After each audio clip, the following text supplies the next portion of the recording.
haqqında danışır. Həm kadr arxası, həm kadr. Yəni diktor mətni yoxdur.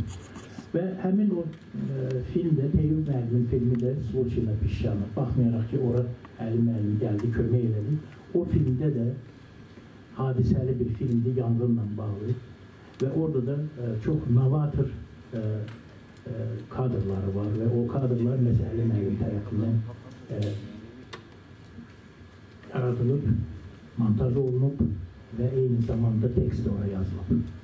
Və bir filmi de eksperimental bir film olmuştu bizim Azərbaycan kinosunda Fəhlə Gülbala Əliyev haqqında. Bu filmdə də yenə də İngiltərə azad kinosunun təsiri var və necə Lindsay Anderson sənədli filmlər çəkirdi və orada kadrda suallar verirdi birdən-birə qəhrəmana, kamera çox çevik hərəkətlər edirdi. Yəni klasik kinodan fərqliydi o sənədli filmlər.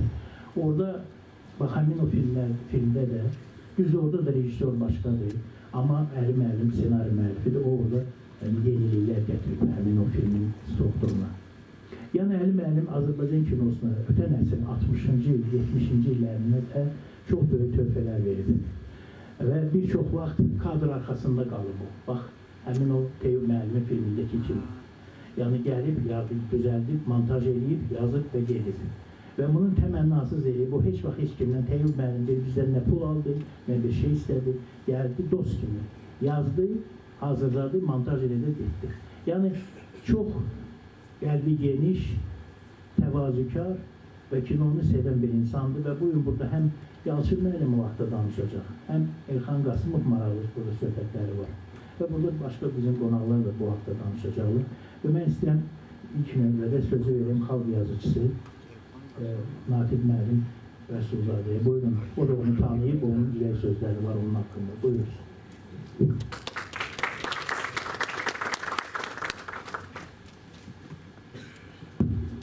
Teşekkür ederim Cemil. Ben deyin ki Ali Gafarı'dır tanıyordum. Ben ondan bir müddet yakın dost olmuştur. Ve o tez gelirdi. Ben onda tek yaşıyordum, gelirdi. Ve aynı zamanda bizim adını çektiğim Yalçın Efendi, benim yakın komşumdu. Biz üçümüz yarışırdı. Ve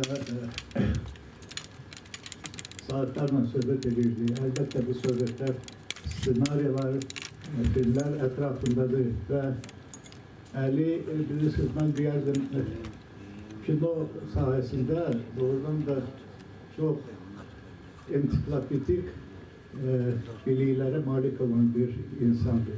Çok büyük bir şekerdi. Ve bir defa o ne diyorlar şekiller, kinematograf şekillerden danışır da fikirleşir. O şekiller benim yaxşı yadımdadır. Bir defa üçümüz oturmuştur Yalçın, Halit, ben ve biraz da şulu salırdı.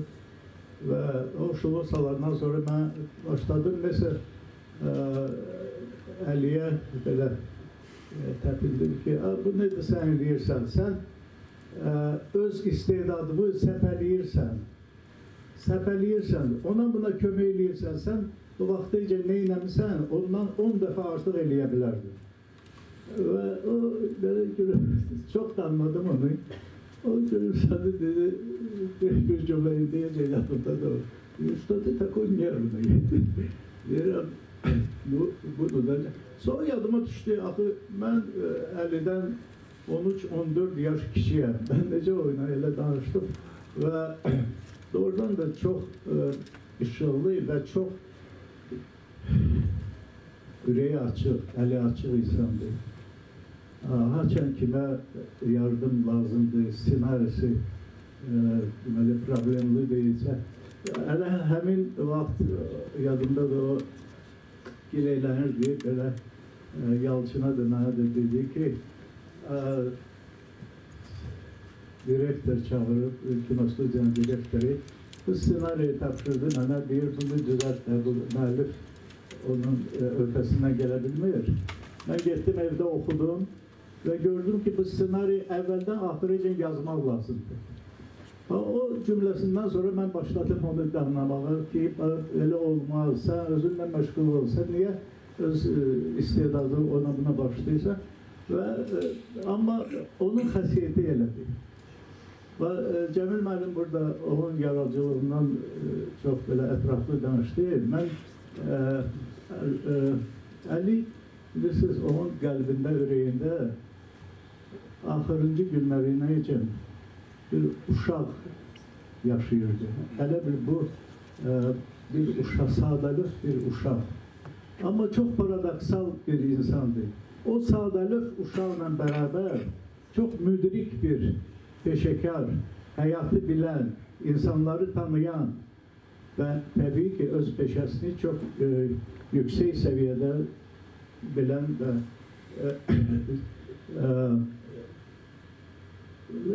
bir dəfə mən xatirələrlə danışmaq istəyirəm. Çoxdur xatirələr. Bir dəfə deməli kinostudiyada ikinci mərtəbədə yanmışıq pəncərəyə, heyətə çıxan pəncərə və həmin ikinci mərtəbədə bilmərəm, bəlkə indi də oradadır, mühasibət yerləşirdi. Oradan bir qız çıxdı, biz ikimiz söhbət edirik. Keçəndə dedi, Əli müəllim, sizin qanararınız var, ala bilərsiniz kasıda. Mən baxdım, Əli tərpənmir, deyirəm, nə olub, gelmirsən, demək deyir, yox, qoy pitör qalsın. Bu adam pul barəsində özünə etibar eləmirdi. Yəni bilirdi, bunda pul qalmır. O heç vaxt pulu elə fikirləşmirdi ki, çox qazanım. Orada ona görə də çox qazancı da yox idi, amma hörməti çox yüksəkdir. Çünki kimin nə problemi vardı ssenariylə, filmlə, gəlirdilər Əli müəllimin yanına, Alif Pamagi, Alif belə, Alif lan. Alif də kömək eləyirdi və o ilə belə əlbəttə onun yaradıcılığında çox yadda qalan, çox gözəl filmlər qalıb. Birini deyim, Flamingo Rozovic'cisi. O İngilizce yadımdadır. Bakmayarak bir çok evvel o filme bakmışam ama çok muasir filmdi. Elə bir dünən çəkilib, elə bir ay, 5 ay bundan qabaq çəkilib. Əli müəllim, mən deyərdim, ssenaristlər üçün böyük bir məktəbdir. Heyif ki, bugünkü ssenaristlər məktəb saymırlar. Onlar özlərini məktəb deyirlər. Allah rəhmət eləsin. Allah rəhmət eləsin.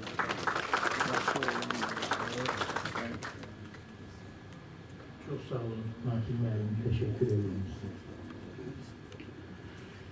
Ben bugün bir görkemli bizim sənədli kino ustasından, xatirələrindən danışmaq istəyirəm. Bu Niyazi Bədəlovdur. Məsələ burasındadır ki, Niyazi Bədəlovun bizdə şəxsi arxivi saxlanılır və qızı da burada buyur. Əyləşir, Səbəbət xanım. Teşekkür edin, gəlirlər, buyurmalar ailəsindən. Və Niyazi müəllimin çox böyük hörməsi vardır. Əli müəllimə və öz xatirələrində Niyazi müəllim qeyd edildi, belə bir film var idi. Obla təmasda bir filmi.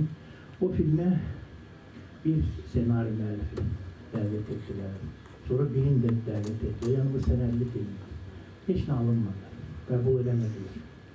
Və onda mən təklif elədim ki, çünki məni də orada dəvət rejissor kimi cəlb eləmişdim. Mən təklif elədim ki, Əli müəllimi dəvət çağırmaq lazımdır. Və onu da orada çağırdılar və senari müəllifi kimi dəvət etdilər və orada arxivdə də var, 3 senari müəllifi var o filmdə. Onlardan biri Əli Qafarov və Əli Qafarov bütün o filmin senarisini dəyişdi, bütün o kənara qoydu, o yazılan materialları. Çünki o insanların heç hadisələrdən xəbəri yox idi. Və Niyazi Bədəlov orada xatirələrində qeyd edir ki, biz iştirak elədik bir neçə çəkiliş meydançasına, baxdıq materialı bir daha hazırlayandan sonra biz o filmi işlədik və film sonra ekranlara çıxdı və o filmin rejissoru Yalçın Əfəndi idi. Və indi fürsətdən istifadə edib biz bir fragment verək. Əli müəllimin 80 illik yubileyində Yalçın müəllim çox gözəl bir müsahibə verib, danışıb, çıxış edib. Muzey mərkəzində idi o tədbir. Gəlin ona baxaq, dinləyək onu və xatırlayaq. Çox sağ olun.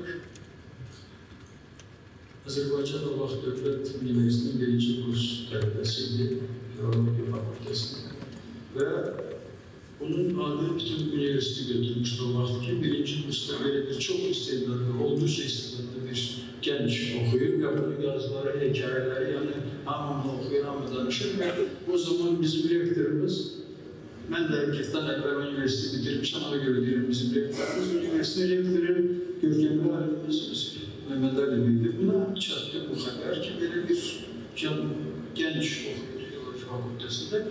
Yazılarını istedi, hikayelerini okudu ve bunu çağırdı yanına. Çağırdı yanında sohbet edildi, dedi ki ben okumuşum, çok hoşuma gelmişler yazıları ve sen gelecekte arzu yani Filoloji Fakültesi'nden sonra Haluk demişti ki arzum oldu ki ben isteyen Moskva'da Kinematografi Enstitüsü'nden Fakültesi'ni sonra eğitimden verip ve isteyen kinoda işleyip kinosuna yazım. O zaman Mehmet Ali'nin demek Tahsil Naziri müdürlerimden yakın idi, çok dostluk ediyordu. Ona zengin demişti ki burada çok istedadlı bir genç var ve bu isteyen kino sayesinde işlesin ve eğer mümkünse kömürleyin ki bunu burada göçmek Moskva'ya kinematografi. Çok adam bunu bilir nasıl. Halbuki köşkler kinematografi elbette ki kinematografi üstü o vaxt Kur'an kitabında yakın ticaretinde yaşlı Sovyetler Birliği'nde ikinci yer tuturdu konkursa göre. Yani bir GİMO değerler Moskova'da devlet Benalfak adamlar Hinsu orada bir yere 20-25 nefer gelirdi. Bir 15-20 nefer de kinematografi üstü bir yere kampus vardı. Ona bakmayarak ne demek köçürdüler Sinaylı Fakültede yazılarını okuyunca sonra dediler ki oğullar. Orada okudum, elaçı oldu, geçti ikinci kursa. İkinci kursta okuyanlar oldu ki 3 nefer onun dostu, Sinaylı Fakültesi'nin talebeleri Sovyet tehsil sistemine nese itirazlar edenler, çıkış edenler. O zaman da bilirsiniz bir kadar çetin edildi açık demek. Bu fikir de umumi demek nice değil, umumi siyasetle bir gelmedi. Ona göre bu 3 tane talebeni dediler ki üstüne hariç edildiler. Ve ikinci kursta Ali Kafar'ı seçmişler Komsomol ülke Sınar Fakültesi'nin Komsomol katibi Moskva'da. Tezi geldi Moskva, birlikte okudu. Ve ona demişler ki sen geriye çıkıp büyük bir komsomol içlası olacak zalda. 400 nefer yapılacak, tüm mühendisler, rektör falan hamle. Sen geriye burada çıkıp bunların demeye aleyhine çıkış edersen bunlara başa salasın ki bunlar daha bir çıkışlar diye bir sehre yol verirler. Haluk dedi ki ben 2 gün önce yer tapırdım çünkü bilirdim ki bunlar düzünü danışır. Ama ben bir katip kimi geri çıkıp bunları oradan tenkit edeyim. Başka yolu yoktu, ben ona göre çağırdım.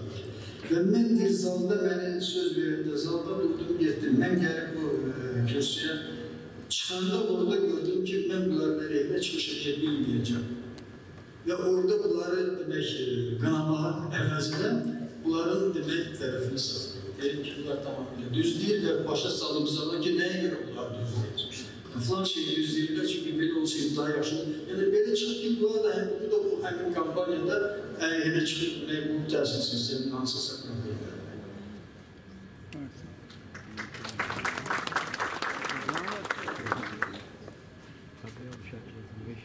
Mən Yalçın müəllimin yaxın dostu kimi onu deyə bilərəm ki, doğrudan da onun böyük məhəbbəti, sevgisi vardı Əli müəllim. Və hər zaman onun haqqında danışırdı.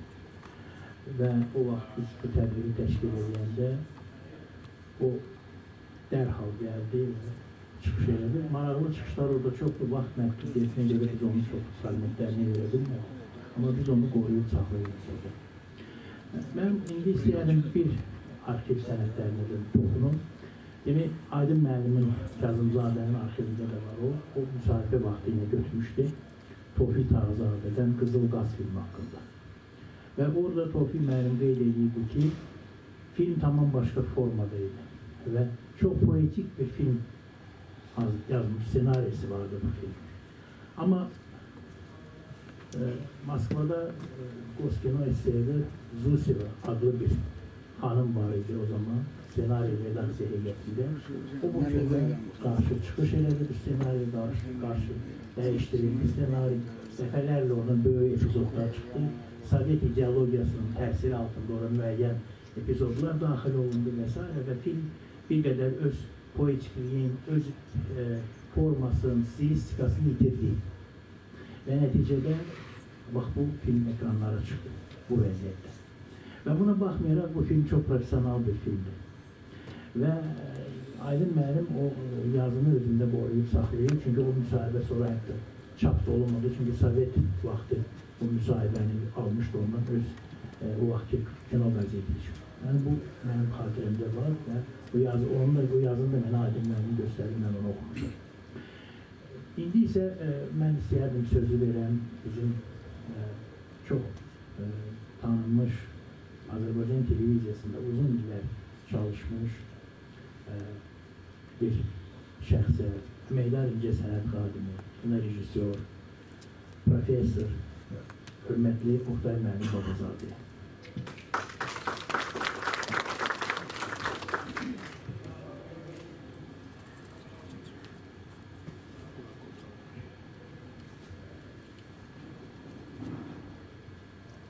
Çox sağ olun, sən Allah bağışlayın.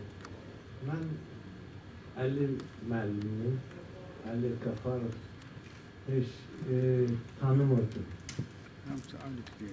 Televiziyada 59'dan işləyirdim, ancaq ilk tanışdığım mənim Əli Qafarovun bacısı Tamilla Qafarova. Yaşlı nəsil bilər. Azərbaycan televiziyasının diktoru var idi, Tamilla Qafarov. İki dilli. Çünkü neye göre? Bir tane daha şehirde. Atası Azerbaycanlıydı, anası Rus'uydu. Ona göre Ukrayna. Ona göre Cemil müəllimin statısını çekmek istəyirəm. O doğrudan da xilaskar. Çünkü çok senaryoları xilas ediyor. Biz bilirsiniz ki televiziyada, kinostudiyada, Moskvada təhvil verildik filmləri. Ona görə Rus dilini daha yaxşı bilməliydik ki Ruslar. Ona görə də Alik ise biz ona Alik deyirdik. Alik ise bizim hamımızdan yaxşı müəllimlərindən də yaxşı bilirdi Rus dilini. Sözü nətəri fırlamaq və s. Sonra həyat elə gətirdi ki, mən Tamilla xanım aspiranturaya girdi. Diktoru getdi MGO'ya. İngiliz, İtalyan kinosundan orada da MGO'da kitler var idi. Kit deyirdiler onlara. Onların qabağında çıxış eləmək evlər namizədi oldu və alqışlarla o disertasiya qutardı. Demək istəyirəm ki, sonra Tamilla xanımı mən görmədim. Sonra isə Elvira xanım bizdə televiziyada, telefilmdə işləyirdi. Ondan tanış olduk. Sonra hayat yoldaşı Ramiz Axundov oldu. Biz de nispeten cavan nəsil idi. Onlara Əli müəllimdən nispeten cavan. Çünkü benim bir nəvi Əli müəllimin 97 idi, mənim isə 85 yaşından olacaq. Ona göre büyük simpatiyle biz birleşirdik. Ve ilk filmi ben görende deli kim oldu. Çünkü Ruslan Şahmaliyev çok ilde 5 tane, 6 tane sənədli filmlərdən başqa sənədli və populyar filmlər çəkir. Kartogram adlı onun tüm faaliyeti nauçda populyar da filmlerdir. Elmi kütləvi filmler. Ancaq burada həmişə məsələn qırmızı bayraq alıbdır kimsə, brigada. Ondan film çəkmək düzgün deyil. Ona görə o isə filmdə nəsə tapırdı, həmişə ləzzətlə baxır. Ancaq ilk tanışdığım böyük film 5 hissədən ibarət, 3 hekayə, Tri Raskaza adlanır. Tri Raskaza'da kim idi? MGO'da Kafkas üzrə mütəxəssis haqqında. Əziz Şərif. Onun hakkında ikinci süjet, birinci süjet Bəhlulzadə hakkında, sonra Əziz Şərif, üçüncü də o vaxtı cərrah idi.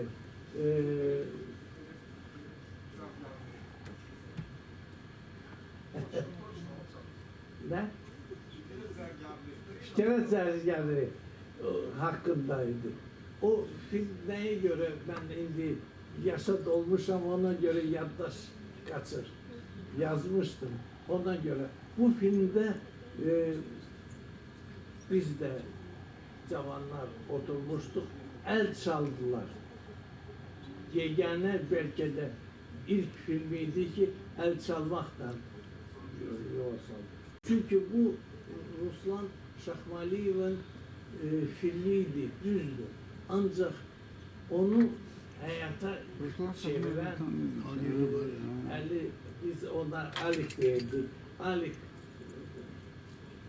komentari yazmıştı. O komentari 100 tane hikayeden de belki de aziz. Ona göre biz günleri Allah rahmet eylesin diyelim. Çok istedatlı ve bu da aristokrat, mutluluk yoksa. yaxşı yazıcı. Böyle.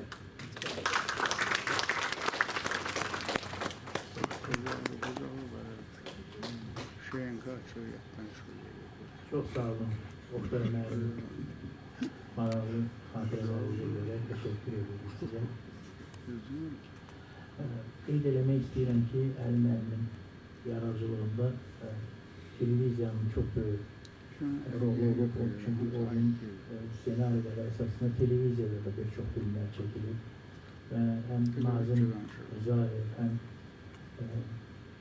Ramiz Axundov, Nazim Abbasov, Asif Babayev, yəni bir çox rejissorlar onun senaryoları əsasında filmlər çəkiblər. Və mən istəyərdim bugün burada televiziyanın bir nümayəndəsi də var.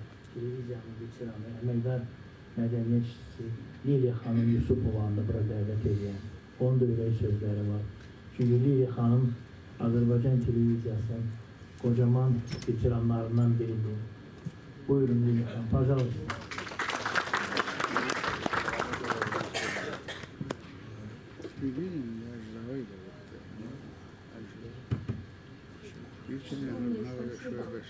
Ну, в отличие от всех тех, кто до меня говорил, эти люди работали вместе со сценаристом Али Кафаровым. А я просто буду говорить о брате моей очень верной и единственной подруги Эльмиры Ахундовой, которая меня с ним познакомила. И поэтому для меня он прежде всего Али Кафаров. И вы знаете, как бы он ни был занят, потому что постоянно в их доме были люди. Я потом уже узнавала этих людей, это наши известные режиссеры с телевидения. А я только-только пришла на телевидение. Для меня телевидение это было терра инкогнито, потому что я уж училась совершенно на другом языке и в другой стране. И случайно попала, и вот случайно познакомилась с Эльмирой, за что благодарна судьбе. Она меня познакомила с братом Аликом Кафаровым, про которого я, в общем-то, знала, что это ее брат. А то, что он сценарист, что он такой известный человек, что он такой востребованный, естественно, это я не знала. И хочу сказать, что в моей памяти остался очень обаятельный, очень теплый и очень внимательный человек. И, знаете, он, наверное, никогда, я знала, в общем, была знакома с ним чуть больше 2 лет, к сожалению. И он меня всегда называл девочка. И когда я приходила к нему домой, он говорил: девочка, как дела? Проходи. Девочка, какое у тебя настроение? У тебя на работе все нормально? Как бы он ни был занят, какие бы там голоса ни слышались, у него был дом на улице Мустафа Субхи, 2-этажный, и 2-й этаж был отдан Алику, и там постоянно были люди, постоянно слышались мужские голоса. И потом я уже со временем узнавала, по мере своей работы на телевидении, и Назима Аббасова, и Васифа Бабаева, и Александра Чечетова, и многих-многих других, и в том же вот, Колобекова нашего, и Октая. Но их я, в принципе, так не знала. Почему? Потому что я только-только начинала. И вот этот человек, который, в общем-то, был уже достаточно известный не только в Баку, не только в других республиках Советского Союза. Если он меня видел во дворе телевидения, и с кем бы он ни был рядом, он мог подойти и сказать: девочка, как твои дела? У тебя все хорошо? И я, вы знаете, мне было это очень приятно. Почему? Потому что это был брат моей очень близкой подруги и еще мой друг. Как он всегда говорил: знаешь, что у тебя есть друг Алик Кафаров. И вот этот Алик Кафаров, вот этот мой друг, я благодарна судьбе за то, что он вот очень короткое мгновение, чуть больше 2 лет был в моей жизни. И, к сожалению, судьба, вообще судьба Всевышняя, он очень быстро забирает очень талантливых, очень искренних, очень чистых людей. И мне очень жаль, что я не смогла показать Алику свою первую передачу. Я не смогла ему показать свой первый фильм. Я не смогла задать ему массу вопросов, на которые он бы мне, конечно, ответил. Я об этом очень горько сожалею. И мне сегодня очень приятно, что есть еще очень много людей, которые его помнят. И самое главное, он оставил о себе очень яркую память, которая уже не сотрет ни время, ни революции, вообще ничего. Это навсегда, это навечно. Пока будет существовать земля, в общем-то, Алик будет жить. И, пользуясь случаем, я еще хочу сказать о другом человеке. Это сестра Эльмира Ахундова и Тамила Ахундова, которую мы тоже называли, то есть Кафаровой Тома. Вы знаете, когда я с Эльмирой познакомилась, она уже жила в Москве, и я с ней встречалась только когда она приезжала. И я могу сказать, это был человек-праздник. Вот когда она появлялась в доме, весь этот 2-этажный дом, он звенел, он шумел, он гудел. Там всегда было радостно, там всегда было весело, и там всегда было интересно. И пользуясь случаем, вы знаете, сейчас мы все понимаем, что есть что-то такое, которое называется Всевышний Бог. Мы это осознаем. И мне очень хочется верить, что есть тот свет. И вот там, на том свете, вот молодые Кафаровы, Алик и Тома, продолжают творить, продолжают создавать и жить той жизнью, которой им тогда уготовила судьба, но слишком быстро отдала. Поэтому Аллах рахмат илясам, пусть земля им будет пухом.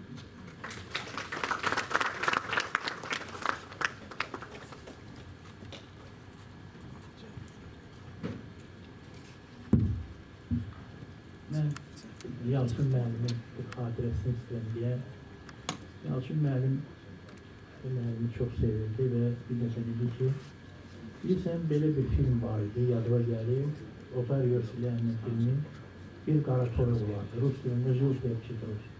Orada çox bir istedadlı bir musiqiçi vardı və həyatını başqa insanlara uzadırdı, əlini uzadırdı daha doğrusu həyatda.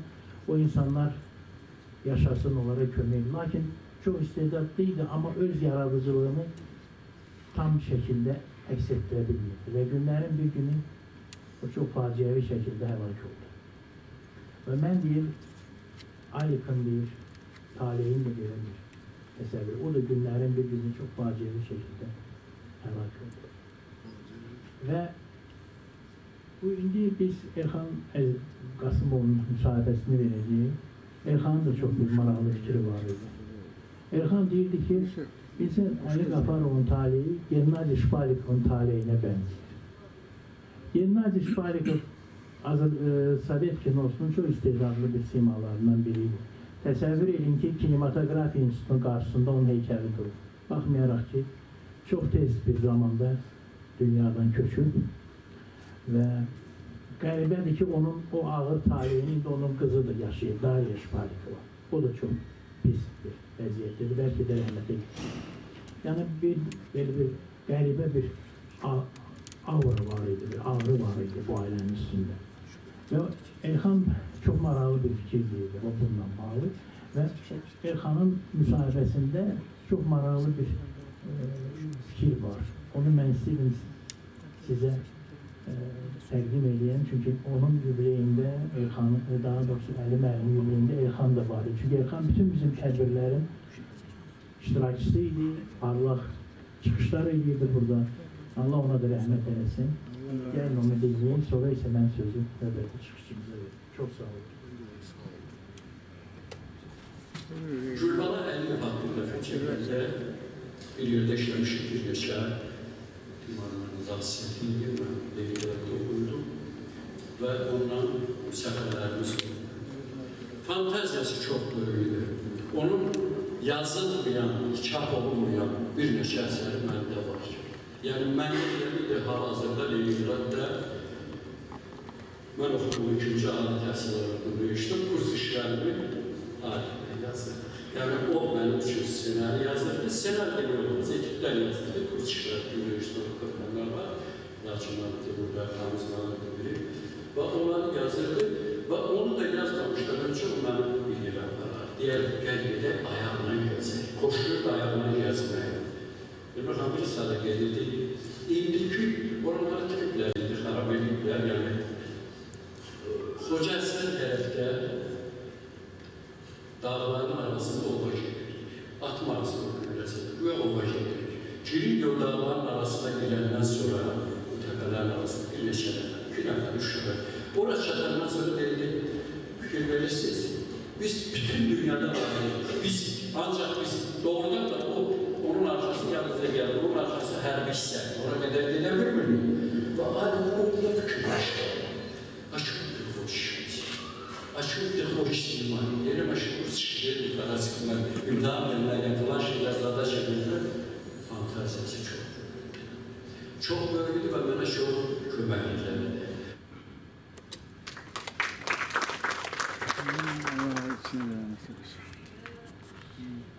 Elxan müəllimin bu fikri yəqin ki, Əli Qafarovun daxili dünyasını açır və o tənhalıq, ümumiyyətlə düşüncələr, fəlsəfi fikirlər və s. Mən istəyərdim, indi sözü verəm bizim çox hörmətli dostumuz, rejissor, kinoşünas, Əməkdar Mücəssənin xadimi Ayaz Salayeva. Onun da o Əli müəllimin Kinematografiya İnstitutundakı hadisələrlə bağlı araşdırmaları var, onun sözləri var. Buyurun.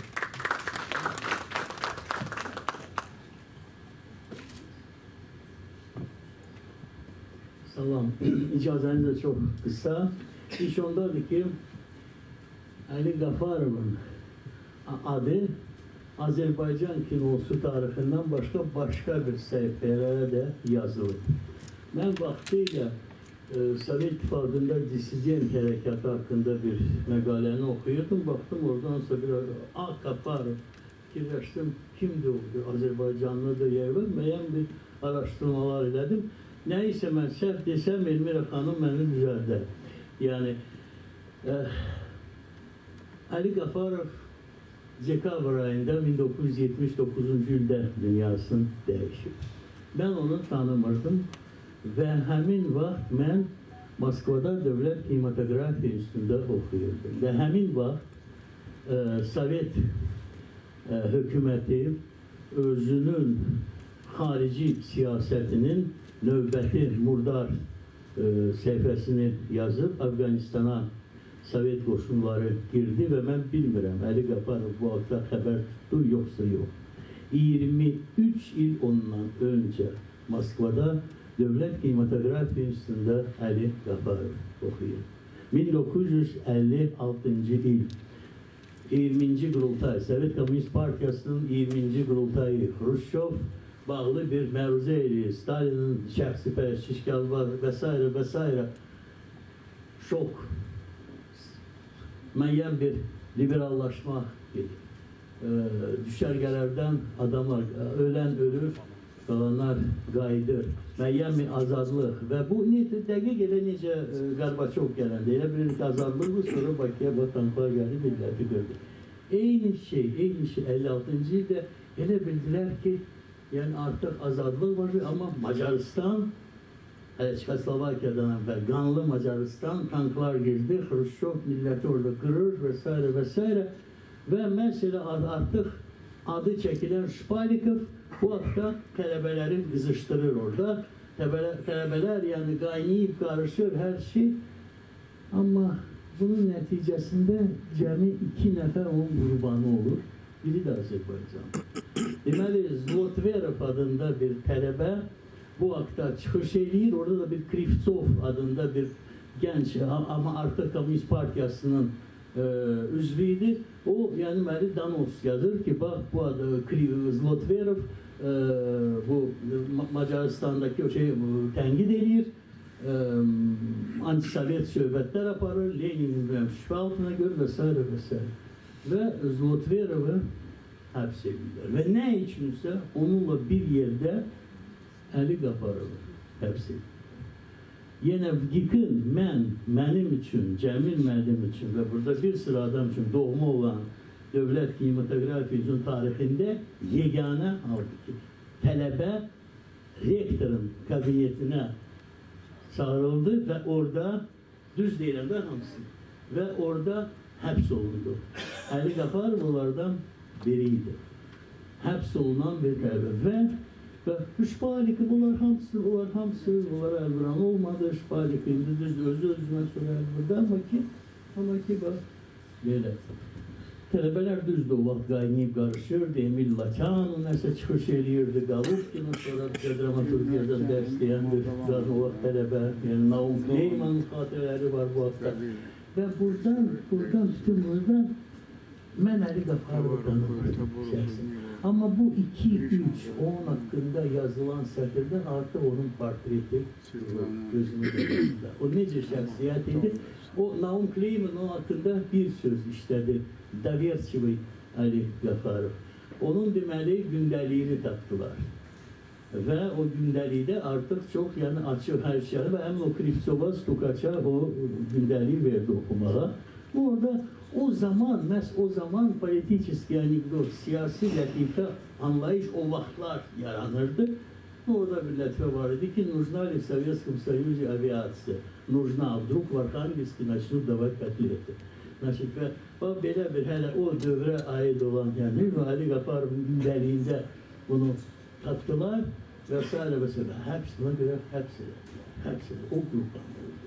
Ali Qafarov qurban oldu və bu ümumiyyətlə Azərbaycanlar arasında çox az həqiqətən dissident olub və onlardan biri Ali Qafarovdur və mənə elə gəlir ki, bu şərəfli, çox şərəfli bir şeydir. Mən bilmirəm, dünyasını dəyişən o vaxt Afqanistandan onun xəbəri oldu, yoxsa yox. Mən təsəvvür edirəm, yanvar hadisələrində o necə, Macaristandan o fəal idi, o necə fəal olardı. Yanvar hadisələrində, sonra Qarabağ Harbi. Bunun yeri bu hadisələrdə boşdur.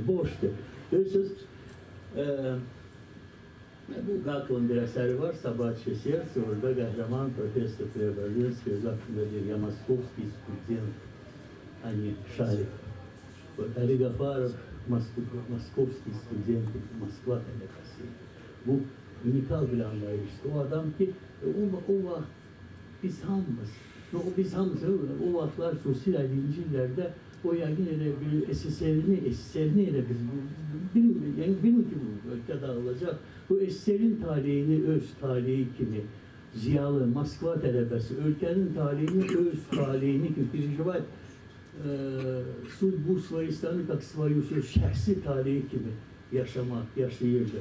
Ona görə bu baxımdan yəqin ki, əsr Moskva tələbəsi idi, yəqin ki, əsr ziyalı idi, yəqin ki, bigana, heç nə bigana olmayan bir adam idi.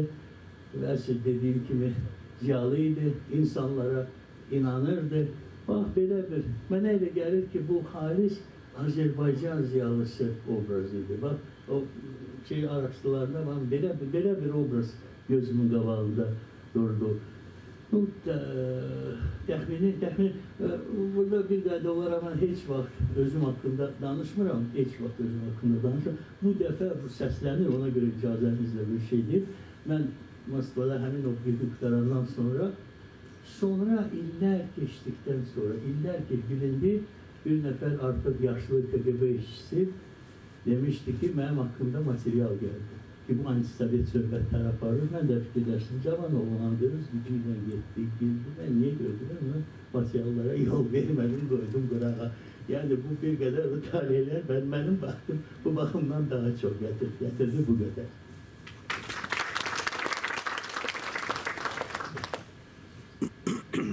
Çox sağ olun, Ayaz müəllim, maraqlı tədqiqatlarınıza görə təşəkkür edirəm sizə. Mən bugün Əli müəllimin yaradıcılığı haqqında danışarkən onun kinostudiyada məsləhətli filmlər studiyasında fəaliyyəti ilə bağlı müəyyən şeylər söylədim. Bizim kino veteranlarımız, yəni xronikanın, sənədli kinonun veteranları hər zaman Əli müəllimi xatırlayırlar ki, onsuz bir günü keçmirdi xronikanın. Bu həmişə buradaydı, həmişə yardım əlini uzadırdı və kömək edirdi. Və bugün burada bizim Azərbaycan sənədli kinosunun veteranlarından biri əməkdar incəsənət xadimi, kino Cahangir Zeynallı da buradadır. Onun da böyle sözləri var. Buyurun Cahangir müəllim, sizi dinləmək olur.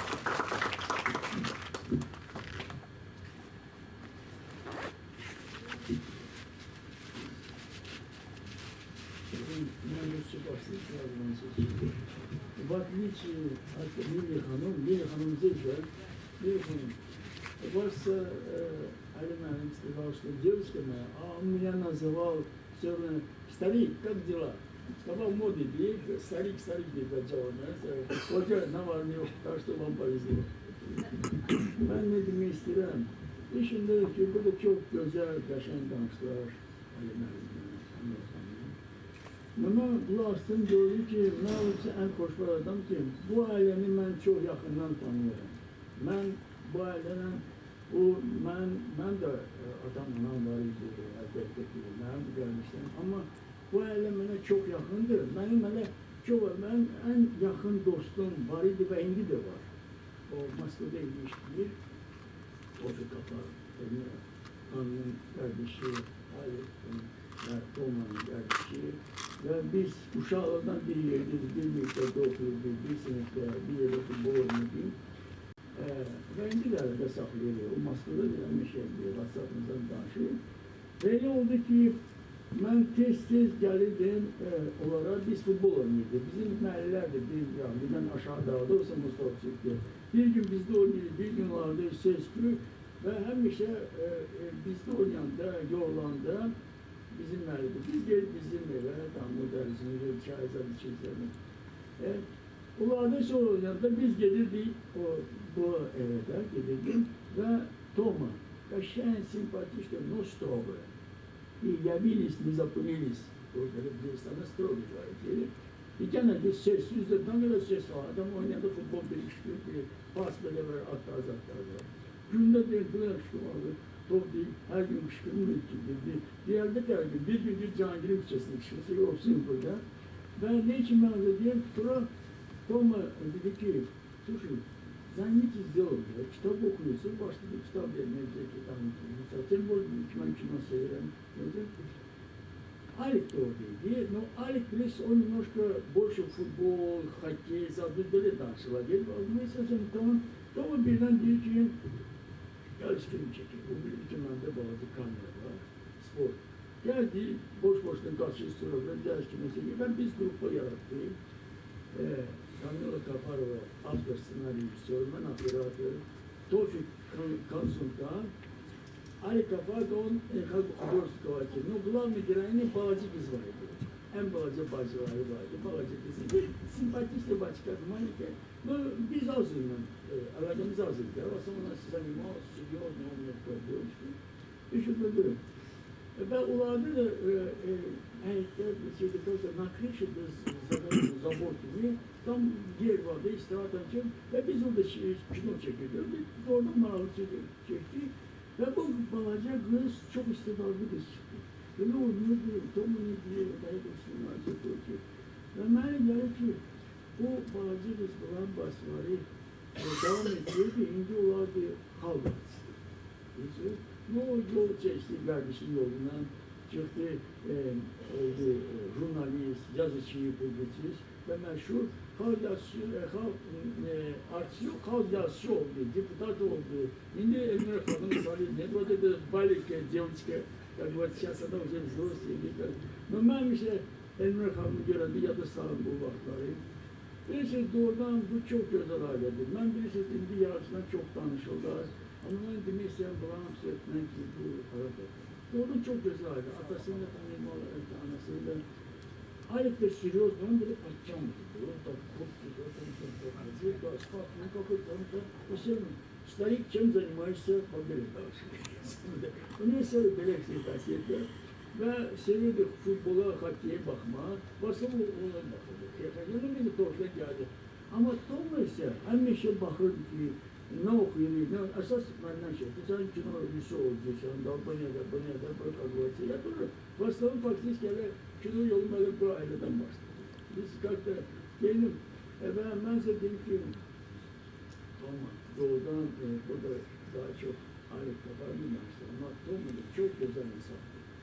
Alik Kafar'ın muhabbetleri Tom'un çok aslında. Bunlar birisi çok spaylı aileydi, çok spaylı. Ben size diyeyim ki bunlar doğuda birbirini hürmetlerler, birbirinden de bilemem bir şey fikir verilmiyor. Onlar aile bilirdi ki gari bakmayın ki Tom'un yaşta kiçiydi, Alik'ten, Tom'u geçiyordu. Alik bir tam kuvası oldu. Oktadan Alik'te mesleğinde ve Kur'an-ı en yakın bana dostum olan Tofik. Ve mesele oldu ki sonra Tofik de Moskva'ya kabul oldu. Ben de Moskva'ya kabul oldu. Tofik üstünden kilometre ve Kamila da Moskva'da işliydi. Ve Erdem'i ben davet ettim. Ben geldim buraya evlerde Tomik'te Azeri'ydi. Kodeysa Azeri'ye koydular gittik. Ve ben o gittiğken ben beş soğudu gibi getirdim. Dedim ben bir şey tanıdan gidiyorsun. Bacımızda. Yine o toplumda. Herkes içtik günler.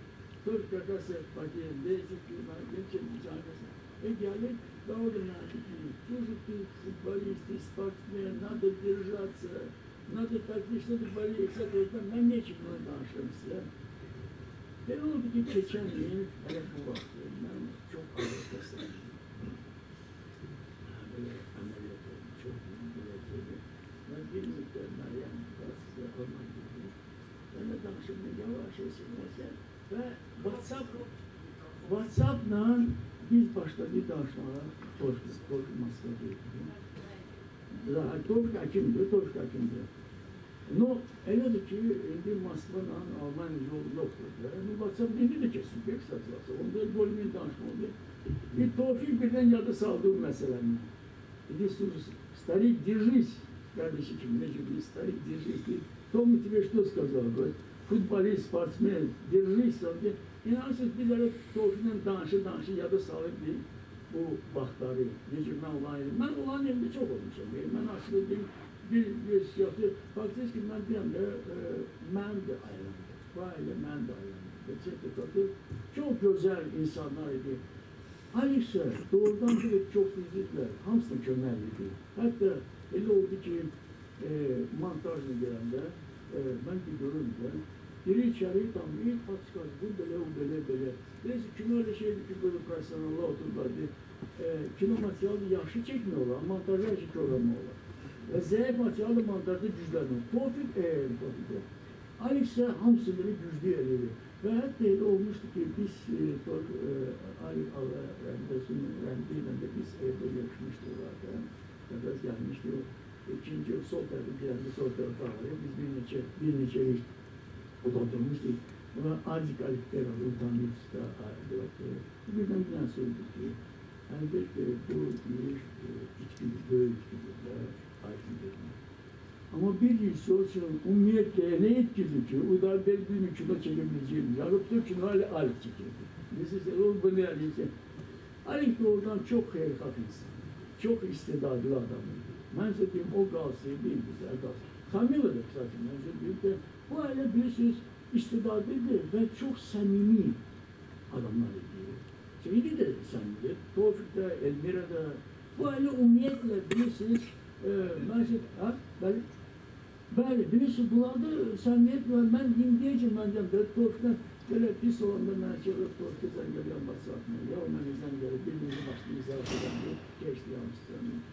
Ben ne bileyim istiyorum, birincisi, Cemil Müəllim, siz bizim kolektif döyüşler görürsünüz. Ne için?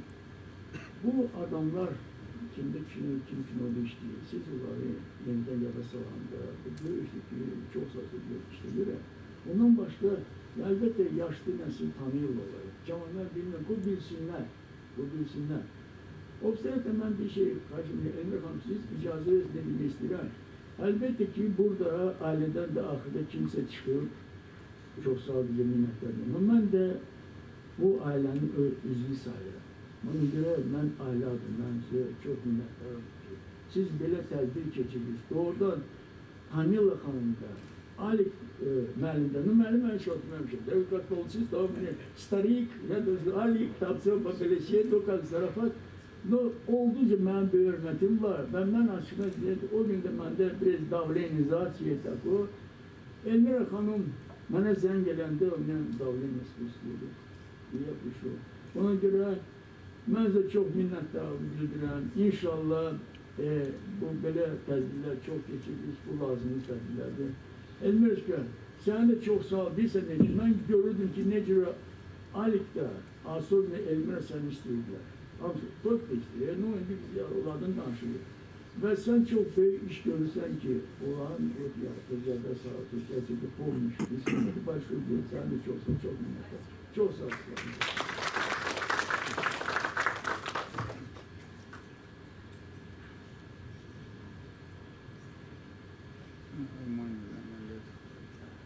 Çok sağ olun. Cihangir müəllim xatirələrinize göre. Tabii ki Cihangir müəllim axırda Elmira Xanım hakkında da danıştı ve tabii ki artık söz onundur. Ve buyursun.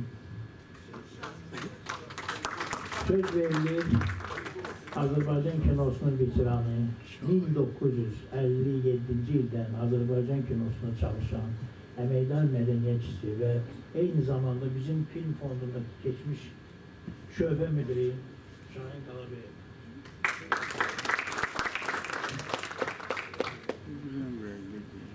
Axşamınız xeyir. Deməli, hamının qulaq asdım. Gördüm ki, mən bu ailəni hamıdan çox mən tanıyıram. Deməli, 4 nəfəri tanıyıram, bir də rəhmətli atalarını tanıyıram. Bu belə ailədir ki, bu qırmızı kitaba yazılmalıdır. Azərbaycanın qırmızı kitabına yazılmalıdır ki, bir ailədən nə qədər istedad çıxar, özü necə istedad. Mən hələ giftdə oxuyanda axşamlar yığışırdıq tələbələrlə.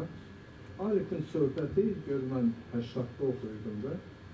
Orada gelirdi ki, onu deyirdilər ki, o Şukşindir. Şukşin neydi? Bayaq Şpalikov dedilər. Amma o vaxtı deyirdilər ki, o Şukşin kimi bir yazıcıydı.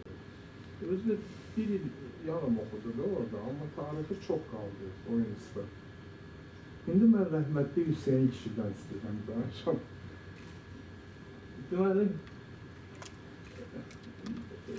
bilirsiniz, это такой колоритный человек был. А в генах это все идет, да? Все-таки от него, он талантливый человек был. От него много бы получили. Тут стесняться нечему, абсолютно. Я просто хочу вспомнить, что о нем легенды шли, что он лечил даже Марию Ульянову. Вот не знаю, насколько эта легенда правильно или неправильно. Ну, в Азербайджане он был очень знаменитый человек, он был, как вам сказать, лечебницу целую открыл. Полезным делом занимался, ничего тут плохого я не вижу. Я его уважал, в компаниях встречал, этот был особый человек. Теперь я хотел о 2 фильмах, да, вы здесь вспомнили, это было на Песчаном. Да, вам не повезло, я там должен был умереть. Это 28 дней снимали этот фильм, и было 2 взрыва. Один взрыв, там знаменитый был пожарник в Советском Союзе из Баку, Ткаченко, полковник, да. Значит, первый взрыв ничего не дало, а вот второй взрыв, мы уже готовились очень тщательно. Там была небольшая будка такая нефтяная. Я этот МАГ-8, который здесь в музее, значит, подключил сеть. Все нормально, я должен этот взрыв записать. Ну, все шумовые дела я писал тогда. Я забыл дверь закрыть. Ну, не думал об этом. Как взрыв пошел, крыша улетела.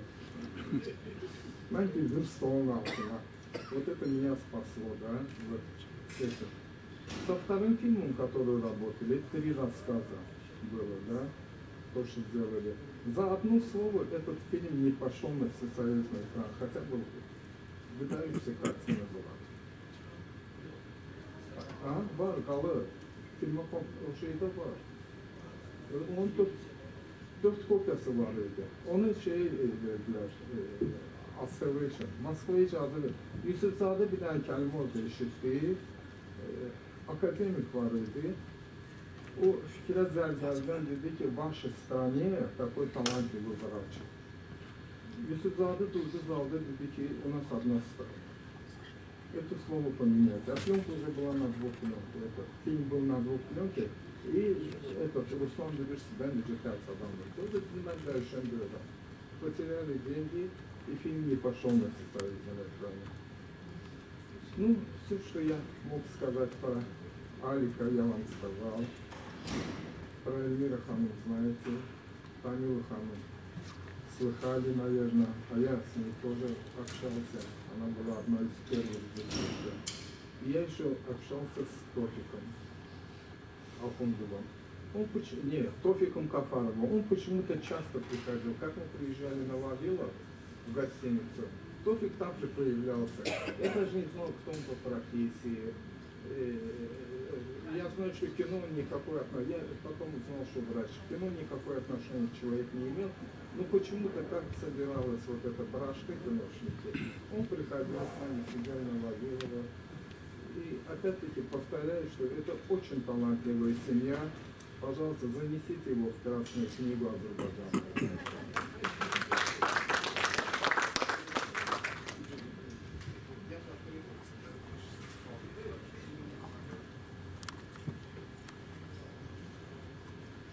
Emir Han, buyurun, söz sizindir. Azerbaycan Xalq Yazıcısı, Dövlət Mükafatı laureatı Emir Han Mahmudov. Çok sağ olun. Ben minnettarım ki gelmişsiniz bugün. Benimle bu gecəni, xatirə gecəni, maraqlı xatirələri bölüşdürürsünüz. Cəmil müəllimə çox minnəttarım. Biz bu tədbiri bir neçə dəfə eləmək istəyirdik. Axırda Alik'in 90 yılı geçen iliydi.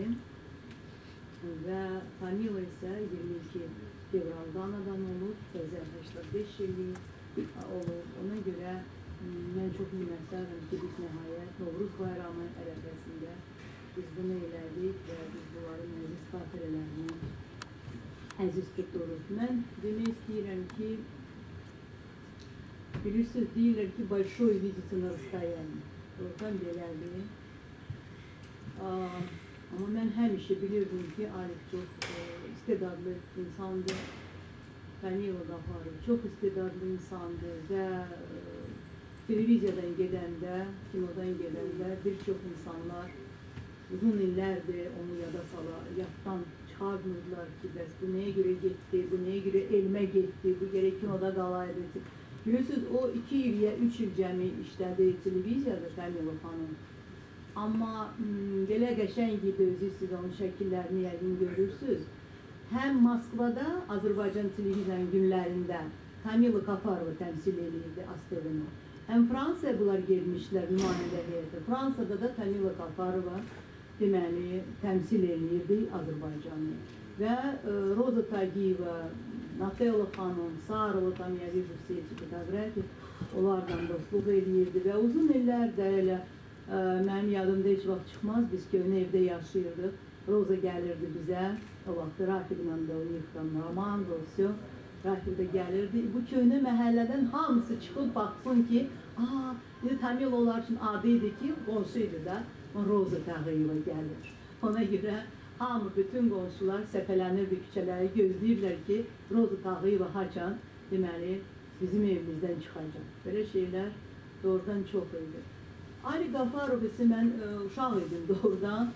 Və mən, yeganə mənim yadımda o qalırdı ki, bizdə həyət eviydi, balaca həyətimiz tək bizim evimizdir. Ancaq mən məktəbdən gəlirəm, həyətdə kimsə dayanır. Ay Allah, kimdir bu yenə də? Kişi dayanıb, o yan bu yana vurnuq. Какой-то очередной неудачливый rejissor или неудачливый ssenarist. Gəlirlər, dayanırlar ki, Alik'i gözləyirlər. Ki o gəlsin və onlarla geçsin və kinonu deməli düzəlsin və bu kino geçsin Moskvada onu deməli qəbul eləsinlər. Çox vaxtda Alif pul da almırdı buna görə və həmişə mamadan 15 köpək istəyirdi ki, Aurora alsın. Böyük bir ssenariyə bəli 5.000 ala bilərdi, 7.000 ala bilərdi ama 5.000, 7.000'i biz görmürdük. Çünki o 5.000, 7.000 dostlarına xərcləyirdi, kefəliyirdiler. Yiyib içirdiler, gelirdi yine de mama 15 köpeği verir, alır onu. Bak böyleydi. Alik, конечно, был не от мира сего ve mənə elə gəlir ki, əlbəttə ki, o yıqdakı olan insafsızlıq, ədalətsizlik bütün onun deməli, taleyinə təsir eləmişdi və ondan o qurtula bilməmişdi. Çünki o 3 il lager həyatı sürmüşdü, sonra lagerdən onu atam xilas elədi, öz bütün Moskvadakı böyük tanışlıqları ələ alaraq, işə salaraq onu qaytardı, tez qaytardı. O 6 il ya 7 il vermişdilər. 58-10, извините, печально извините статья, антисоветская агитация и пропаганда. Вот Алик Qafarov был первым азербайджанским диссидентом, который был осужден по этой статье. 3 il deməli o Sibir'də, ama sonra onu papa xilas elədi, ama o qayıtmadı. Он домой не вернулся, он прожил в Сибири еще несколько лет. Он написал серию сибирских рассказов. Bu Sibir hikayeleri diyesen Cemil'lerin dedi. Çok büyük meşhurluk kazandı. Литературная Россия, когда была такая очень популярная газета.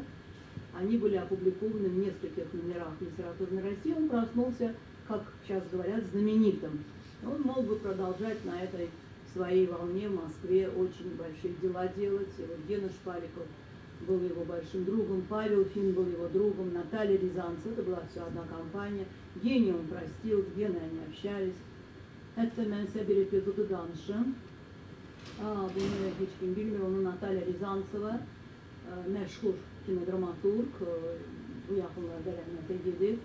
Ana была женой Шпаликова.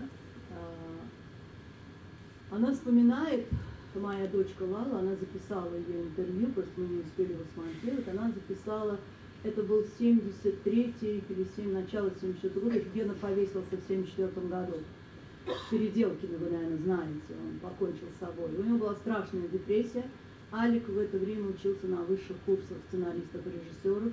Canım elim demişti ki Kapler olmayı götürüp öz kursuna. Özü de bu unikal bir hadiseydi. Alik Ahmet burada 3 kurs tutarmıştı Abu'da, 2 kursta orada.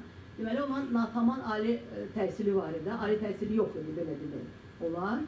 Deməli, Kapler onu götürdü öz kursuna. Çünkü Kapler тоже лагерным был, он же тоже сидел, вы знаете, да, после истории с романом дочери Сталина, Светланы Аллилуевой, его же тоже посадили.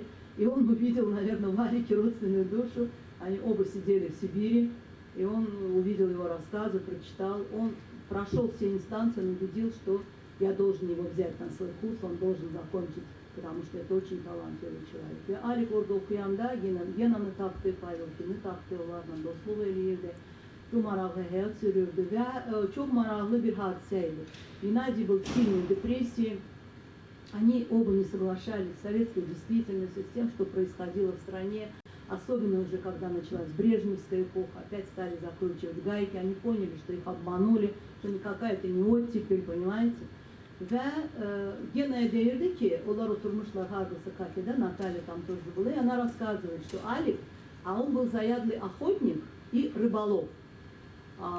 O çok maraqlı həyat sürürdü. Deməli, ssenari yazıb, yaxşı kino, qonorar deməli, alıb, ondan sonra gedirdi aylarla, ya balık tuturdu, ya podvodная охота, на осетр он ходил с горкуном, ya da gedirdi Sarı Adasına öz əmisiyle ve gedirlər orada onlar, deməli, qaşqaldaq tuturdular və gərək tuturdular. Bax, ona görə mənim oğlum Həbib çok hoş deyir qaşqaldaqla gərəkləri.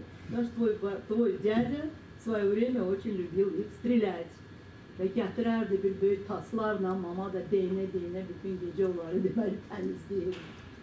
Вот, и он ему говорит, Гена, ты что в таком состоянии?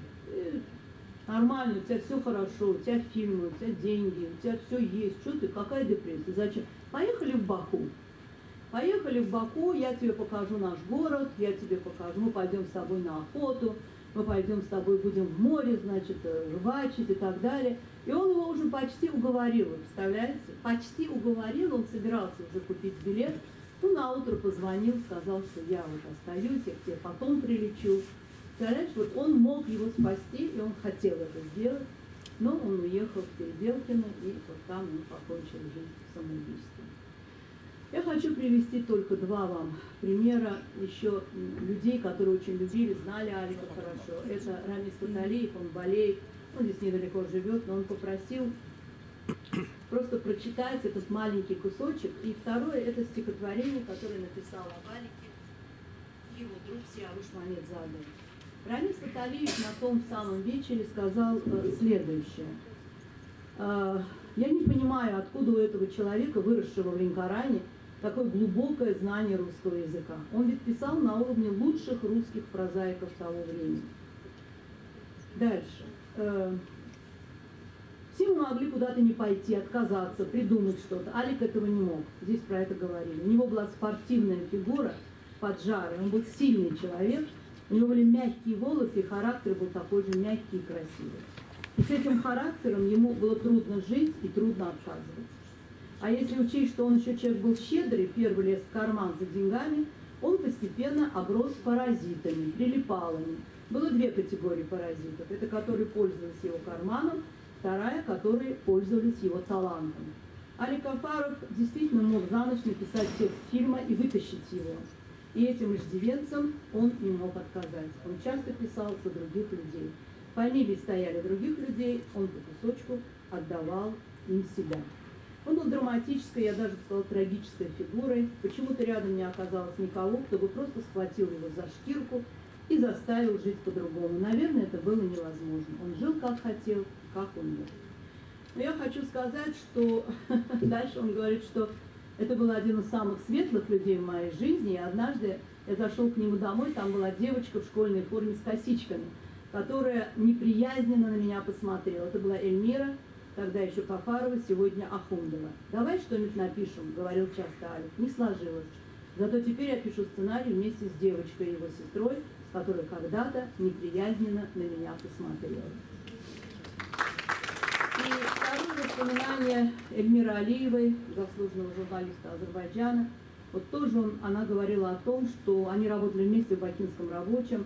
Он приходил ко мне в комнату, делился своими рассказами, мне было интересно его слушать. Это был человек очень тонкой конструкции, если так можно выразиться, интеллигент до мозга костей. В моей памяти он живет как светлый и внутренний, и внешний человек. Мы много разговаривали, и я поняла, что он относится к числу тех людей, которые не все принимали в окружающей нас жизни. Он все пропускал через себя, через свое сердце. И осознание неспособности исправить то, что ему, скажем, не нравилось в нашей тогдашней жизни, делало его беспомощным. Мне он оказался каким-то внутренне незащищенным. И все это, как мне кажется, послужило тому, что он так недолго прожил. Я помню, мы посмотрели фильм «Зеркало» Тарковского с моим однокурсником и ничего не поняли. Ну, молодые были. Мы пришли к Алику с просьбой, с просьбой дать совет, что нам делать. Мы не поняли этот фильм.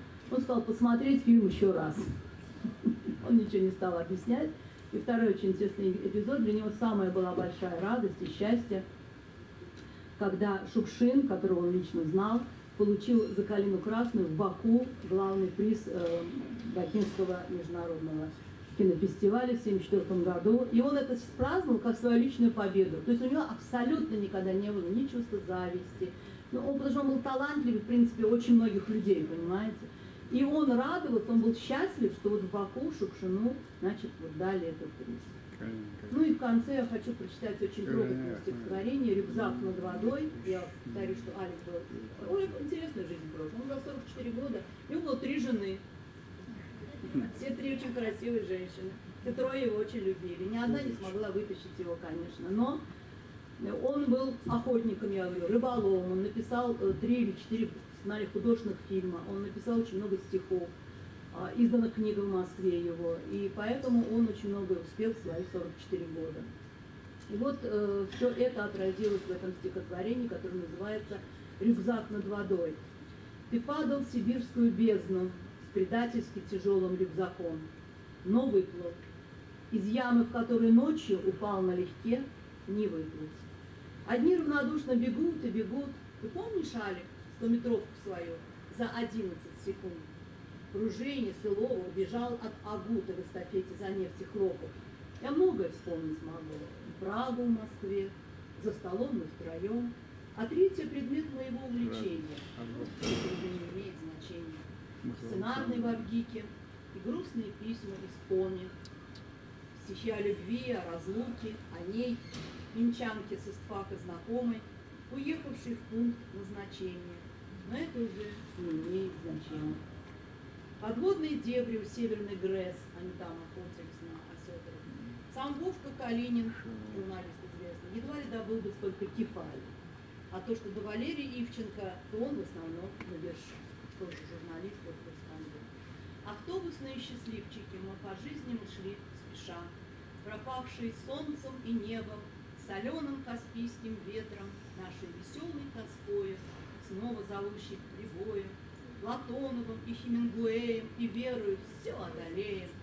Остались сценарии, фильмы о розовой птице фламинго, ленты еще не снятые и грезы, которые снятся. И льнут голубые лагуны, лаская щербатые скалы, куда мы, бывало, таскали багаж через узкий пролив. Ты брал наши вещи и в воду, набрав свои легкие воздух, пролив проходил по дну, ощупывая глубину. Мне кажется, ты и поныне шагаешь подводно по жизни, на вытянутых кверху руках, неся наш тяжелый рюкзак, где все, что от жизни осталось, и все, что живущим осталось. Мне, конечно, очень красивое стихотворение, и ребята очень его любили, помнили, писали много про него стихов, написано много рассказов. я чувствую свой долг перед этими людьми, потому что я умею писать. Не знаю, откуда у нас это талант, у Алика, у меня, но мы умеем писать неплохо. И я вот задумала, Лиля меня все время ругает каждый день, что когда ты его начнешь. Ну, роман почти готов, он уже наполовину готов. Это семейный роман, семейная сага о двух поколениях, о 3 поколениях 2 семей, моей и моего супруга. И там будет, конечно, и хороший, замечательный Алика, и Тамила. И я думаю, что вот этой книгой мы увековечим их память в литературе. Может быть, кто-то по ним снимет и художественный фильм. Так что затравка для наших молодых rejissörов. Спасибо большое. Çok sağ ol Cemre. Ben size çok minnettarım ki siz bugünkü gece teşkil ediniz. Bu kadar adam geldi bu bizim ışığımıza. Ben çok minnettarım. Ve mənə elə gəlir ki, üzücü olmadı, maraqlı oldu və çox maraqlı bir insanla kimsə tanış oldu birinci dəfə. Mən bizim doğma sifətləri görürəm, bax, Ulanı görürəm, gənc bizim rejissor Afət xanım. Все, слава Богу, пришли, спасибо всем большое. Вот, а сейчас посмотрим, наверное, его фильм, который он один из первых и ранних, да, его фильмов. Çok sağ olun.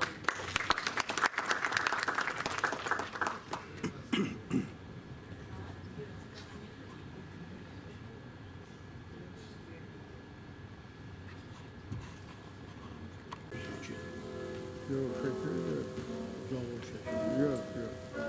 Sen mantı şekeri. O yakışıyor oldu, şekeri yakışıyor. Aslında o da o. Ben. Aslında ama o halinde şekeri.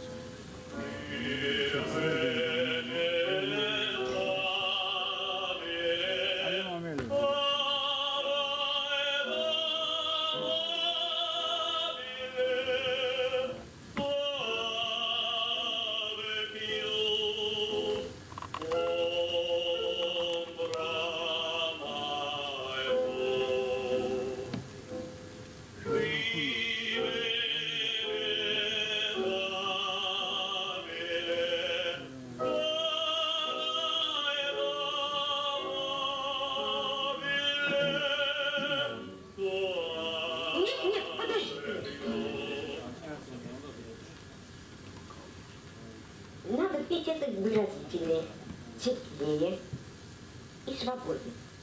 Вот, например, вот это место. Здесь надо, чтобы дикционно было ярко, хорошо. Ты знаешь, что итальянцы такие эмоциональные. Но у них есть такие произведения, где масса лирики у них. Вот, например, ты начинаешь омбра майку. Омбра ты должен начать очень пьяно. Пьяно, а потом расширить звук. Понял? Повторить, пожалуйста.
До свидания, ребята.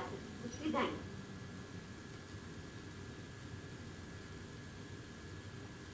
До сих пор не могу привыкнуть к слову профессор.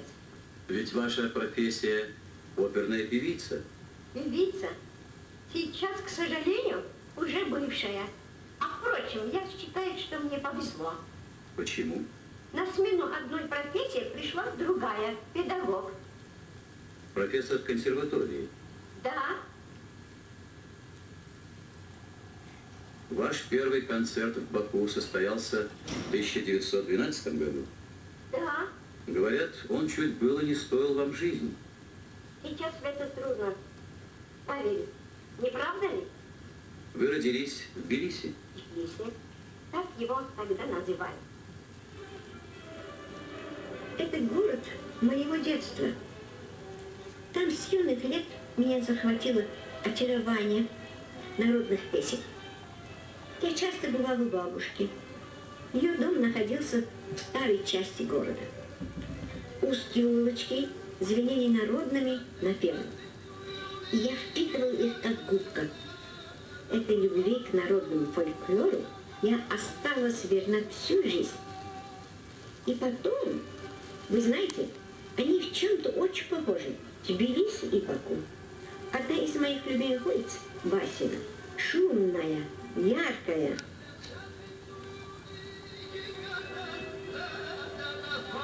Здесь настоящее и прошлое мирно соседствуют друг с другом.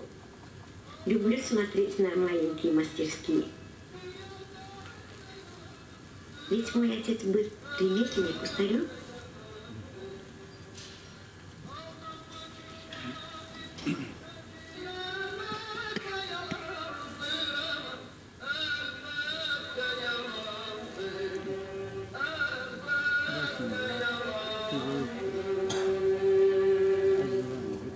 Вы учились в Италии? Да, 8 месяцев. Вы, конечно, слышали о Тагиле. Зиновалдине Тагиле. Нефтепромышленник и меценат. И меценат тоже. Вот здесь он жил когда-то.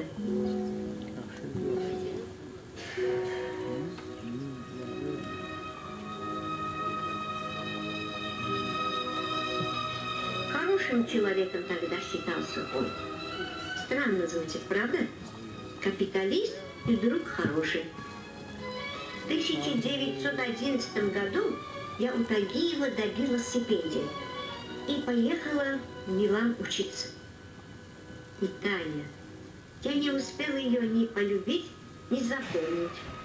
Мой профессор перестал получать деньги из Баку через несколько месяцев. Не знаю, что там произошло, но вы представляете, 15 лет оказаться в Милане без денег? Спасибо грузинским друзьям. С их помощью я вернулась на родину. Вы никогда не жалели о том, что вернулись в Баку? Нет. Кому-то ведь надо было начать все это.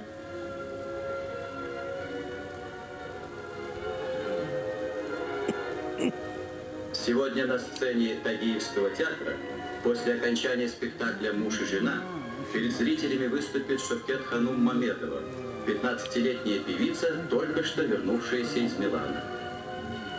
Вырученные от спектакля и концерта деньги пойдут на продолжение учебы одаренной актрисы-мусульманки в Италии.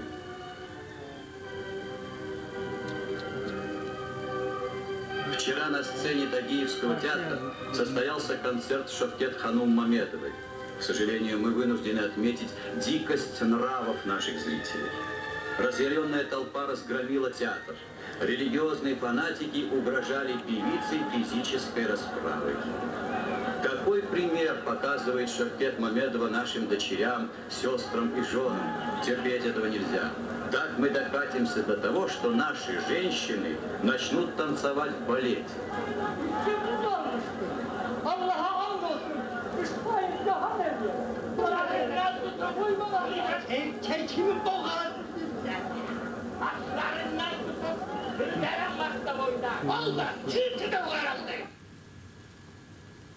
Потом я поступила в Киевский консерваторий. Моим педагогом была профессор Айсан Николаевна Шперник, а директором Рейнгос Морч-Винер. Ну, потом у нас еще была земля, закавказское землячество. Туда собирались студенты, которые учились в Киеве. Там были грузины, армяне, азербайджанцы. У грузин была драматический кружок был. И вот они узнали, что я хорошо говорю по-грузински, пригласили меня играть ведущей роль. Все читай. А я потом очень много пела концертов. Все эти сборы, это все, значит, мы давали студентам нашим, которые нуждаются. Это была ужасно голодная, холодная война, разруха. Годы, тяжелые годы были.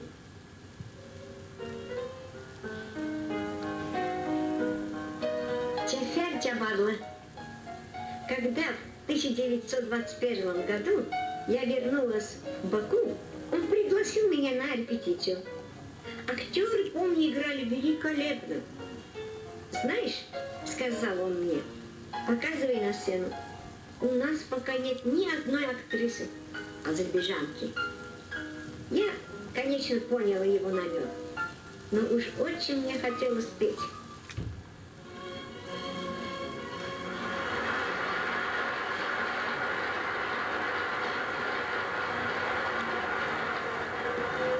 Она стояла у истоков азербайджанской вокальной школы.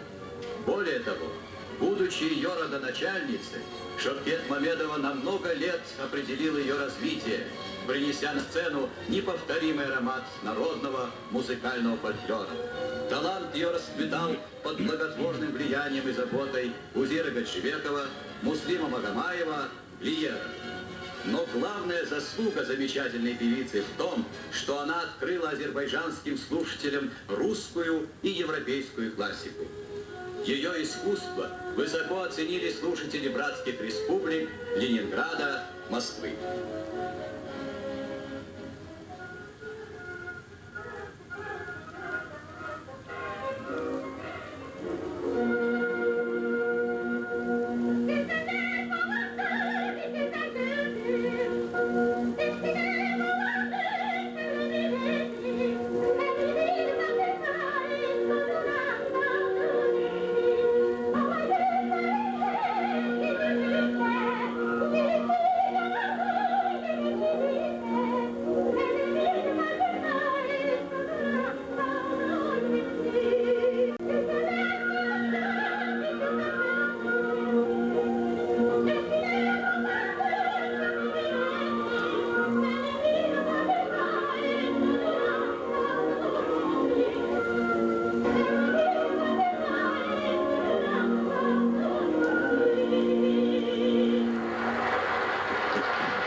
Мы помним, дорогая Шовкет, как звучал ваш голос Сакчева театра.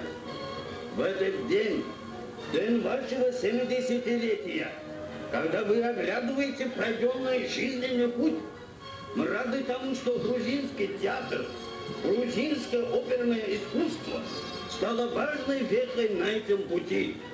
Спасибо, дорогая Шовкет, спасибо от всей театральной Грузии. Музыкальная общественность нашей республики чествует сегодня в вашем лице не только талантливую певицу и актрису, но крупного музыкального и общественного деятеля. Вы были организатором и первым директором азербайджанского нотного издательства. Любовно собирая народные песни, мелодии и напевы, вы привлекли к их обработке таких выдающихся музыкантов, как Галиев, Узеир Гаджибеков, Муслюм Магомаев, Ипполитов Иванов, Карагичев и другие.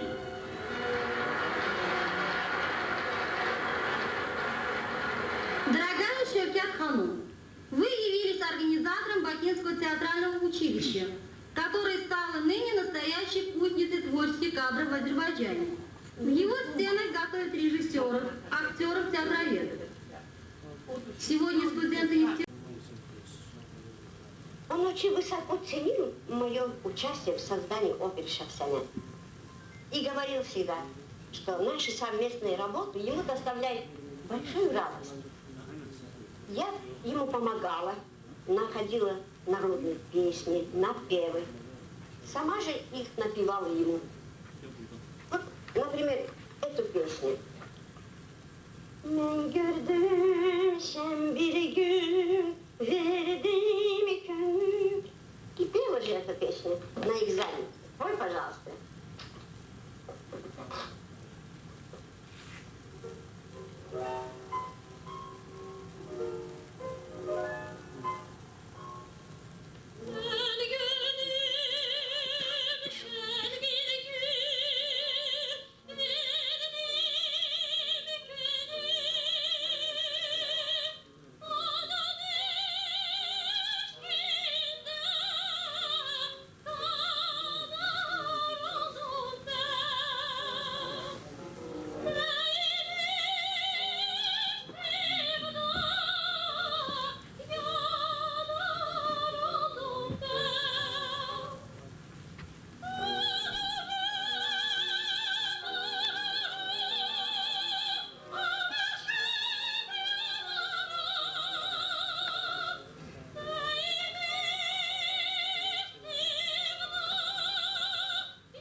Оперу «Шахсанят» Глиер посвятил мне. А то, что Глиер мне обязанничает, это преувеличено. Наоборот, мы ему очень многим обязаны. Он очень полюбил наш народ, высоко оценил нашу народную музыку и создал и сделал очень много для развития азербайджанской оперной искусства.